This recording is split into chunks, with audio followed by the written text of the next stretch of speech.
Moving on for now, the British Parliament was dissolved on Thursday as the 5-week campaign period has begun, leading up to the parliamentary election on the 4th of July. As the clock struck 1 minute past midnight, all 650 seats of members of Parliament became vacant, marking the official commencement of the electoral process.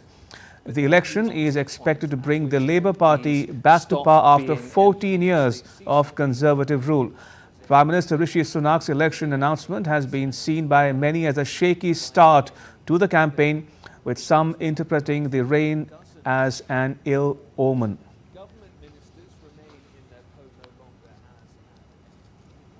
And Ollie Barrett joins us from London for more. Ollie, how has week one of campaigning panned out for the Conservatives and the Labour Party? Also, what's with the Labour wanting to bar a black woman lawmaker from contesting the election?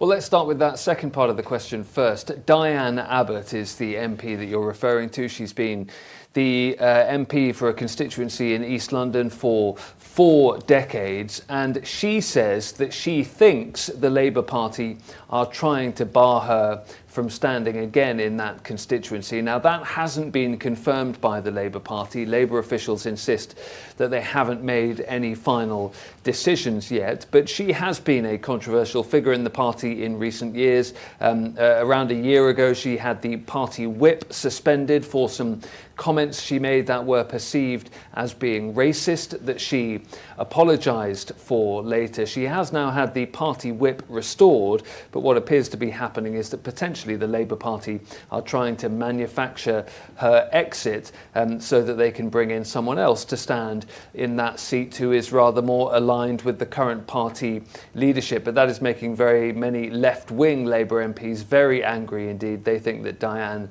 Abbott should absolutely be able to stand again. When it comes to the broad position at the moment in the campaign, the Conservatives have really been trying to appeal to their core vote, pensioners and older people, with some of their announcements. The Labour Party are trying to portray themselves as a party of stability if it were to be able to take government. Economy is front and centre, as you might expect in the campaign, and today, Thursday, both parties have been focusing on tax issues and whether or not either of them would be raising taxes heading into a period of government. The Conservatives, according to the vast majority of all of the polls, still remain some distance behind the Labour Party.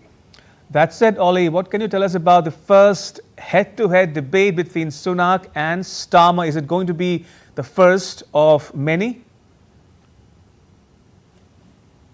It looks like it will be the first of a few. I think that's what we can say at this point. It's the only one that's been confirmed so far. It'll take place on Tuesday of next week. It will be a head-to-head televised debate, just the two men, Rishi Sunak and Keir Starmer. Now, Rishi Sunak had been saying that he would debate Keir Starmer every week between the day that he called the election and the election itself, which could have meant up to 6 or so television debates. Keir Starmer has been saying that he'd rather spend more time talking to the British electorate than directly to the Prime Minister.